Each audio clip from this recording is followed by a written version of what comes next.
This is The World This Weekend.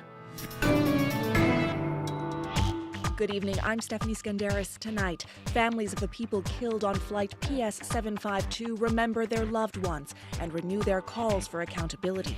I tried to get a meaning from the loss of our loved ones, to pursue justice. Also tonight, U.S. President Joe Biden takes on the migrant crisis and defends Trump-era laws. These 2 years and about $20 billion too late. And 25 years after the ice storm that paralyzed parts of eastern Canada, a warning that we're no better prepared. Electrical distribution grids, well, almost right across North America are in a very bad state. They're not holding up very well to severe weather. That's later, but first, we begin tonight with some breaking news out of Brazil. Tear gas is fired on rioters in the country's capital. Supporters of former President Jair Bolsonaro have stormed Brazil's Congress, Supreme Court, and presidential palace. It's being compared to the January 6th riot in the U.S. We reached the CBC's Susan Ormiston for more on this. Susan, can you take us through what's happening in Brasilia? Well, hundreds of protesters who still support the defeated president, Jair Bolsonaro, easily swept by security, storming into the presidential palace, roaming the halls of Congress and breaking windows to get inside the Supreme Court. Video shows demonstrators who wore Bolsonaro colors, yellow and green, were posing for vanity photos, waving big Brazilian flags and seemingly with almost no resistance. They climbed on roofs and threw chairs out windows and broke windows to get inside. Security around the buildings was light, it appeared, and Globo TV, the local television, report police did little to impede the protest at first. One TV anchor called the protesters coup-mongering terrorists. It was almost 3 hours before security forces firing tear gas were able to gain control of the Three Powers Plaza. But by then, many had already been inside. And on a Sunday, luckily, these buildings were largely empty. You know, political analysts had been warning since before the elections in October that these supporters would attempt a January 6th type of assault on the Capitol. We heard it when we were down there covering the elections in October. Bolsonaro vacated the presidency late in December, still sowing doubt amongst his supporters about the validity of these national elections. He had left Brazil for Miami last week, and so far we haven't heard from him or his three lawmaker sons. But President Lula da Silva, just sworn in last week, he was not in the capital today, but he's addressed this riot. What did he say? Yeah, he has, and he is blaming Bolsonaro and a lack of security for the breach. He's ordered a federal intervention in the capital city of Brasilia until the end of the month. He says security allowed the, quote, fascists and fanatics to wreak havoc in the area. You know, these supporters simply refuse to accept that the leftist Lula has returned to the presidency. And over the last month, there have been smaller demonstrations, blocking roads, setting vehicles on fire. But, you know, this is really clear evidence of the staunch opposition that Lula faces. The vote in October was the closest in Brazil's history. It was layered with tension. And although Bolsonaro was defeated, many of his closest deputies were elected to Congress. It's one of the most conservative in years. And of course, I mean, all this is such an eerie echo to the Capitol Hill riots in D.C. 2 years ago, almost to the day, right down to the people inside posing for selfies in the palace and the Supreme Court. Quite extraordinary. Yeah, extraordinary scenes to watch, as you say. Thank you for this, Susan. You're welcome. The CBC's Susan Ormiston.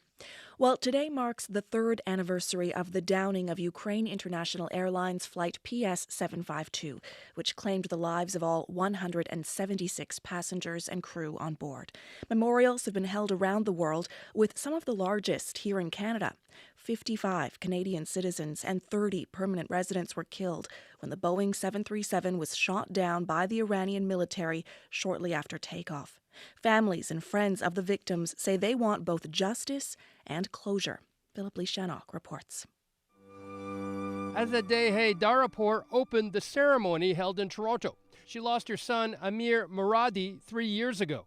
The passenger of seat number 4A on flights PS752. She told the assembled family and friends of victims as well as the dignitaries from all political parties and levels of government, that the ceremony had two purposes. We gather today to remember and honor all loved ones, to stand in solidarity with our fellow compatriots, with one voice calling, woman, life, freedom.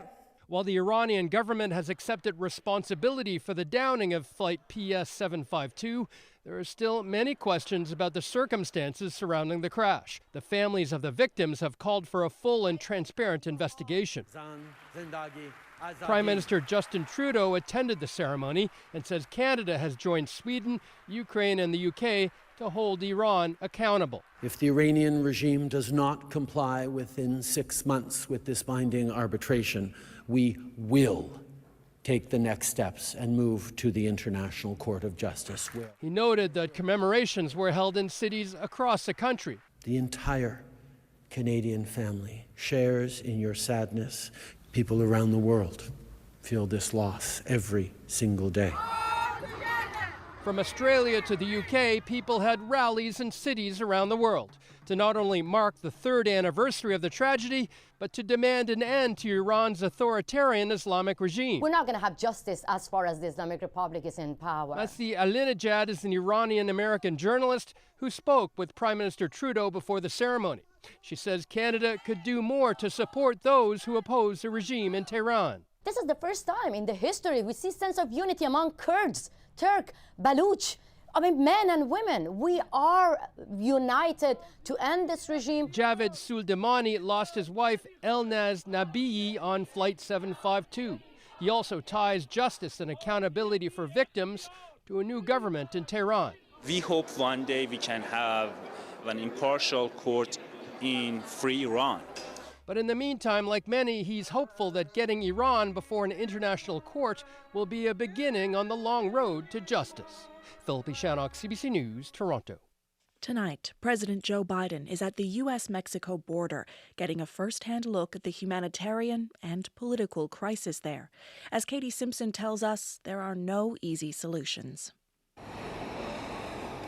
President Joe Biden took maybe 5 steps onto the tarmac of the El Paso airport before he was forced to confront his record on immigration. The Republican governor of Texas, Greg Abbott, was waiting there to greet the president, using their brief conversation to rip into Biden. The president, who caused the chaos of the border, needed to be here. It just so happens he's 2 years and about $20 billion too late. Biden is facing a wide range of criticism over what has become a crisis on multiple fronts, and his trip to El Paso to see the situation for himself is unlikely to satisfy either his opponents or supporters. Border communities, their shelter systems, and immigration processing facilities have become overwhelmed as the number of illegal crossings broke a new record, with well over 2 million in the past fiscal year. I know it's a complicated issue. I don't want to pretend there's anything easy about it. Biden asked for patience last week in the hopes his new policy changes will start to work. During an address from the White House, he announced the expansion of a program to immediately turn away migrants from Venezuela, Cuba, Haiti, and Nicaragua who cross illegally through Mexico.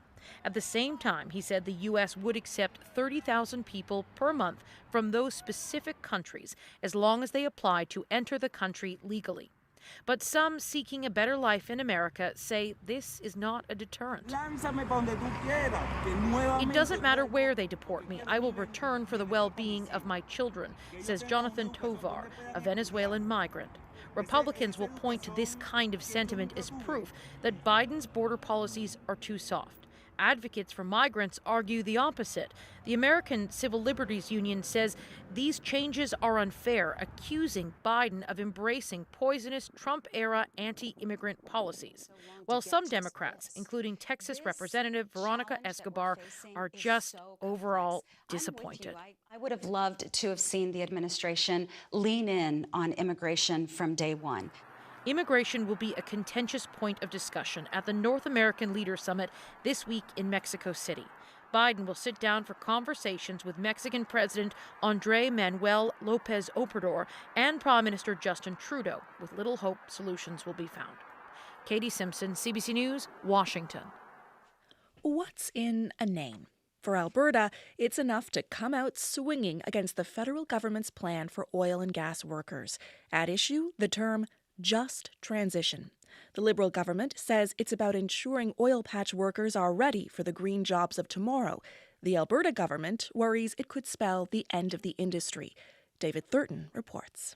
You know, the problem with the just transition, it's a polarizing term. Alberta Environment Minister Sonia Savage says her concerns with the proposed legislation the federal government intends to table start with the very name. And it's an international phrase, and it means something to the international community, to climate justice organizations, some international organizations, and it means phasing out fossil fuels immediately, keeping it in the ground. What exactly a just transition means isn't all that clear. The phrase is in the 2015 Paris Agreement. It calls for nations to take into account the so-called just transition of the workforce and what it calls the creation of decent work. Beyond that, it doesn't say much else. I honestly think that it would behoove us all to dial down the political rhetoric. Jonathan Wilkinson, the federal Minister of Natural Resources, attempting to lower the temperature. He isn't hot on the phrase either. Wilkinson prefers calling his upcoming bill the Sustainable Jobs Agenda. Jobs, he says, in carbon capture and storage, hydrogen, and mining and processing critical minerals, along with all the other industries that come to mind in a green economy.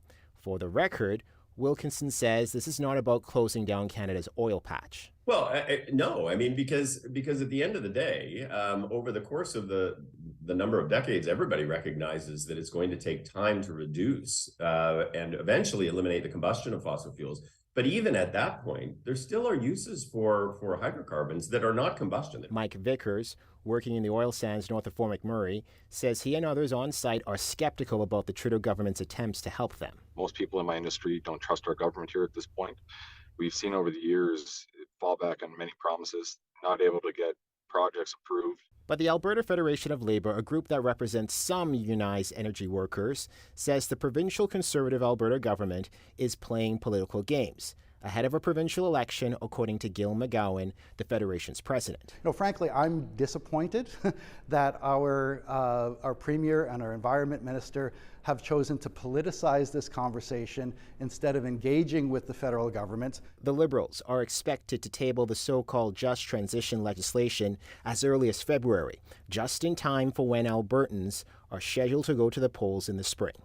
David Thurton, CBC News, Ottawa.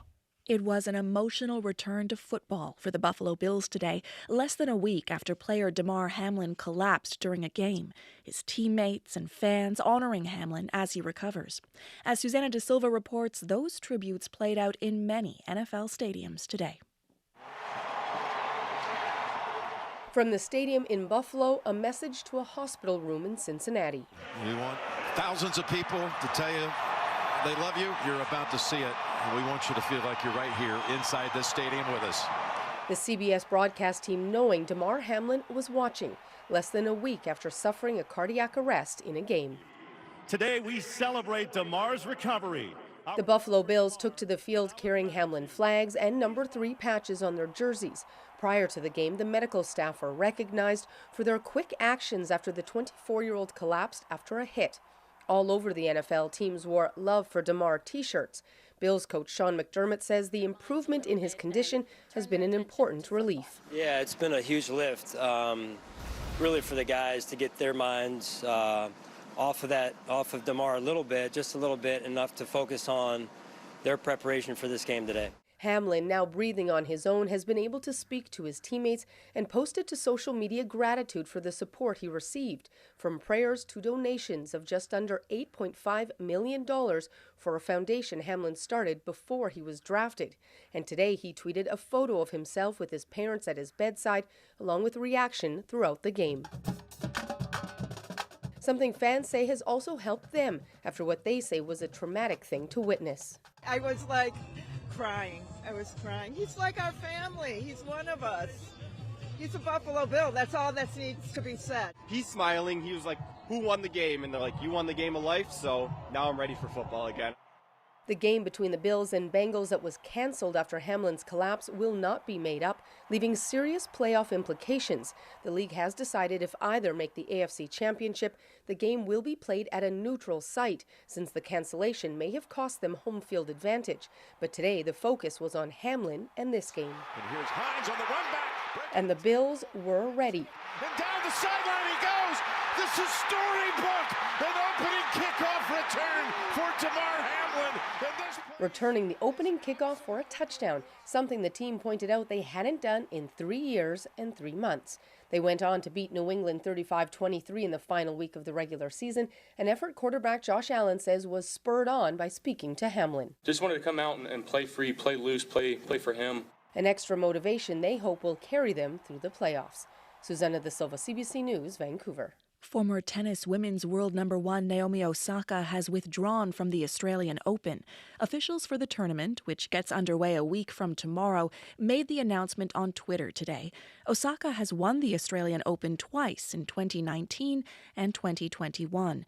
She took a mental health break from tennis last September, later revealing she's struggled with depression and anxiety for years. It was called the Storm of the Century. In January 1998, ice fell from the sky, knocking down trees and power lines, plunging millions of Canadians into darkness, some for weeks on end. And while lessons were learned, experts warn it could happen again. Sarah Levitt reports. It started as rain, then turned into ice pellets, which clung to everything. For 5 days in January 1998, parts of Quebec, New Brunswick, and Ontario were hit. 25 years later, many remember one particular sound.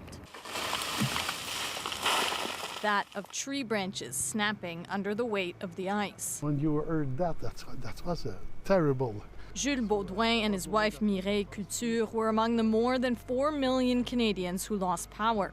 The family had front row seats to the disaster that followed. High voltage metal towers and wooden power poles stretched out behind their house. And like many, those poles were soon snapped in half. The towers' piles of twisted metal collapsed in on themselves. On the night of January 8th into January 9th, a single transmission line was left to feed electricity to Montreal. Glenn McGilvery is the managing director of York University's Institute for Catastrophic Loss Reduction. The entire island virtually came very close to being totally evacuated in the middle of winter, in the middle of a major storm. To this day, the ice storm is considered one of the largest natural disasters in Canadian history and among the most expensive. At least 34 people died. $2 billion were invested in Quebec's electrical grid following the storm. Municipalities are now required to have emergency plans in place. But a recent report from Quebec's Auditor General slams Hydro-Quebec for the lack of maintenance on its aging infrastructure. Electrical distribution grids, well, almost right across North America are in a very bad state. They're not holding up very well to severe weather. It's going to get even worse due to climate change. Christopher McRae is a climate scientist. He says while weather forecasting has improved, allowing for better preparation for storms, as the climate gets warmer, we expect heavier precipitation during storms in general. And so that might lead to increased kind of extreme ice storms in the future. 25 years ago, Baudouin went without power for 32 days, among the very last in the province to get reconnected. The system is that's so good. That's old. He's prepared after living through it in 1998, but he hopes it won't happen again. Sarah Levitt, CBC News, Sainte-Rosalie, Quebec. Amsterdam is one of Europe's most popular tourist hubs, beloved for its canals, its colorful tulips, and its tolerant attitude to cannabis. But not all locals are pleased with the status quo. A new pilot project will see the government radically change the way the drug is brought to consumers. John Last reports. This is the sound of Amsterdam's iconic red light district after dark. Rowdy celebrations, drunken bachelor parties, shouting matches in the street. But the red light district is not just the center of Amsterdam's nightlife, it's also a residential neighborhood for thousands. And some of those residents are losing their patience. We are being confronted with people vomiting, screaming, pissing, even pooping, make noise all day long. Aryanuelas until recently lived in the red light district. Today, he's part of a group called Stop the Madness, which hopes to change the city's reputation as a free-for-all playground. Recently, the group petitioned unsuccessfully to see cannabis sales limited to only residents. It's a move that would have devastated the city's iconic coffee shops, where weed is sold legally to millions of tourists every year. But many of those sellers are not happy with the status quo either. In the Netherlands, it's legal to buy cannabis and legal to sell it, but to grow or supply it is still against the law. That puts coffee shop owners like Henry Dekker in a difficult spot. In the coffee shop itself, I can only have half a kilo, and the rest is illegal. So if they find the rest, then the police will take it, destroy it, and put me in front of the courts for having too much. That's now about to change with a new government pilot project to create a controlled legal supply. 10 growers licensed to provide 10 municipalities with legal weed over the next 4 years. The plan finally opens the Netherlands' billion-dollar cannabis industry to outside investment. But some worry the country is not moving fast enough. The Netherlands, in my opinion, is already left behind. Onik Jessian is a cannabis industry insider and founder of a coffee shop review app called Greenmeister. He says the Netherlands could have moved faster to support craft growers and build on the country's reputation as a cannabis capital of the world. But now, half a dozen European countries are moving toward legalization, including Germany, whose massive industry could overpower the tiny Netherlands. A future where bigger neighbors offer the same or better products could be good news for the red light district's residents. Amsterdam's days as a drug capital may be numbered. For CBC News, I'm John Last.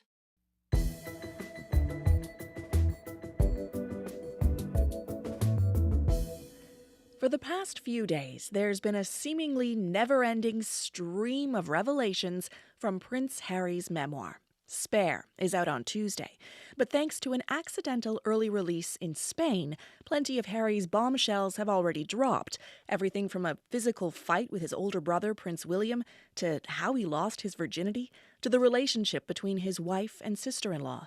It's perhaps more than anyone thought the Spare would share. Tonight and tomorrow, Prince Harry will spill even more royal tea in various sit-down interviews. And yet all of the attention around the book comes at a time when regular, non-royal people in Britain are really struggling. For more on all of this, I spoke to Eamon O'Neill, an associate professor in journalism at Edinburgh Napier University. Eamon, there's been a lot of coverage of Prince Harry's memoir here in Canada over the last week. What's it been like over there? Is he still commanding attention from the press and the public?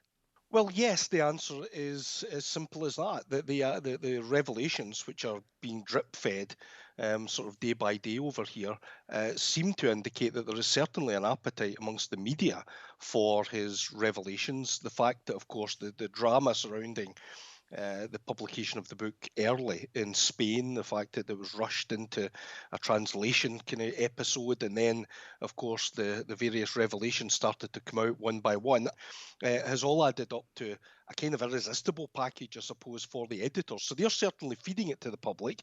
Whether or not there's a public appetite for this, well, I guess the first real indication of that will be the viewing figures tonight for the interviews that he's giving, going by the various comments on the various threads from the tabloid end of the media spectrum right through to the kind of what you might call the sort of serious press, seems to indicate that lots of people are certainly discussing it, and they're certainly engaging with it on one level or another, even if it's just, oh, I wish he would go away, or I wish he would shut up. There's certainly enough sort of responses out there to indicate that people have noticed it and they have got thoughts on it. Well, I guess however you view it, he definitely hasn't held back. But while there's so much focus on Harry and his book, many people in Britain right now are still having a really tough time. So what's the latest on the cost of living crisis there? Well, it's pretty grim, and of course, it's interesting that it's a difficult segue, isn't it, to go from Prince Harry and these strange revelations through to talking about, people struggling with their mortgages. But in reality, the two stories are connected, because if you're an editor, how do you play this? Do you go with the kind of salacious, engaging, interesting even revelations that he's coming out with in this book, or do you look at the cost of living crisis that you've just mentioned? And that's, for some editors, has been a struggle in the last week, because we are talking about Nurses are looking at a pay deal as well. They're threatening, union action, and they're arguing that they deserve more money. And of course, in the back of the pandemic and lockdown, there is certainly a moral weight there to that argument. And as of tonight, I was looking at the fact that Rishi Sunak, the Prime Minister, has indicated possibly there might be a one-off pay deal that he will underwrite in the not too distant future. And of course, on top of that, we've also got the strikes involving the transport unions over here, which have been calling strikes lately. It is very much, to coin that phrase, a winter of discontent over in the UK at the moment. And then speaking of the National Health Service, just today, the Prime Minister, Rishi Sunak, not really confirming whether he uses public or private healthcare. What do you make of that? What kind of impression does that give? Well, that's a classic question that any journalist can ask any politician. So in this case, if you say to a politician, and final question, do you or your family ever use private healthcare yourselves? It's always guaranteed to trap people who either don't want to tell you their private business or actually have got something to hide. And in that sense, he was caught, I think, dead with the question and like a rabbit in the headlights, because it's seen as some sort of litmus test politically in the UK. If you can deny that you use it, you are saying I'm one of the people, I'm salt of the earth, and I understand what the average person's going through, the average man and woman in the street. Whereas in this case, if you're speaking to someone from his neck of the woods, you're almost speaking to Jay Gatsby and asking him, do you understand how the average man in the average bar in the average high street is worrying tonight? And of course, if he gives the wrong answer, that just highlights the fact that he does, as I say, have an Achilles heel when it comes to the vast wealth that he personally has access to. And in that regard, he should have seen this one coming. Yeah. And then if you look ahead to the rest of this year, Rishi Sunak has outlined his top 5 priorities for the year there. Have inflation, grow the economy, reduce debt, cut the NHS wait list, and stop the boats. What's been the response to these pitches? Do you think they're going to help drag the UK out of the current crisis? Well, I mean, I don't have an insight into the future, but I think that your question is valid in as much as it was quite unusual for him to actually, even any prime minister, to sit down and almost say, "Here's the plan, and these are the 5 things, and you can, these are for me to be judged on." In that regard, it was very different from his predecessor, Liz Truss, who, of course, her economic plan led to complete political and economic chaos in the markets and everything, and there was billions lost because of her extreme plan. So I think most people at this time of the year, and given the fact, it's just the time of the sort of the season and so on, people are slightly skeptical about this. I think they will wait and see. So him saying all these things, I suspect most people, including his own supporters, will say on the one hand, well, he sounds more organised than Liz Truss, but on the other hand, I think where's that pinch of salt that we always need when we hear these things? Eamon, we'll have to leave it there. Thank you so much for the chat. It's a pleasure. Thanks, Stephanie. Eamon O'Neill is an associate professor in journalism at Edinburgh Napier University.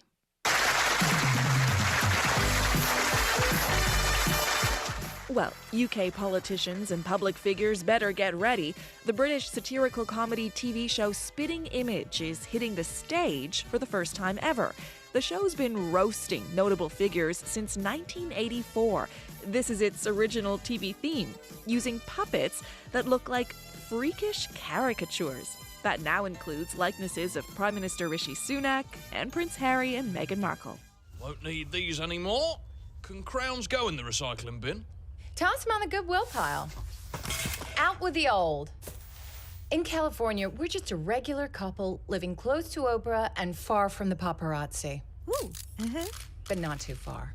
In a new BBC interview, writer Sean Foley says the biggest challenge has been keeping up with world events. The sort of nightmare of it has been we've now ended up with a plot more improbable than the last year in British politics, because there's a lot of material there and it keeps changing. The title, Idiots Assemble. But the first iteration was The Liar King and was all about ex-PM Boris Johnson. Hakuna Matata, Boris here. Who knows what they've done with the Liz Truss puppet?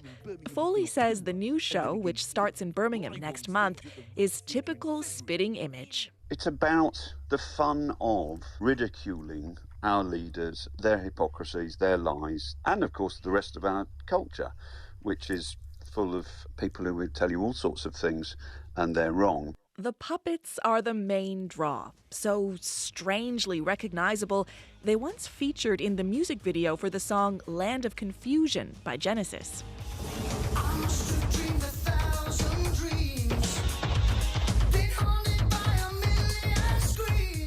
Come to think of it, Land of Confusion would have been a decent name for the show. Not ours, though. This has been The World This Weekend. Thank you for being with us. I'm Stephanie Skandaris. Good night.